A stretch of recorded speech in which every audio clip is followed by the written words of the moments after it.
terus aman.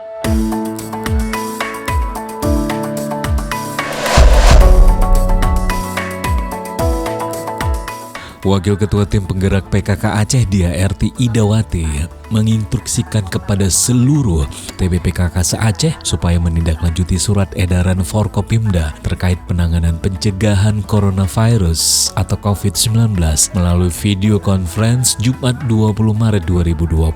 Pemantauan langsung via video yang dilakukan di rumah dinas Wakil Gubernur tersebut bertujuan untuk memantau perkembangan dan juga upaya penanganan virus corona yang dilakukan oleh TPPKK di seluruh Aceh. Dalam rapat melalui video conference tersebut, dia mengingatkan kepada seluruh TPPKK se-Aceh untuk menerapkan hasil rekomendasi bersama Forkopimda Aceh serta keputusan Presiden nomor 7 tahun 2020 tentang pencegahan dan penanganan COVID-19.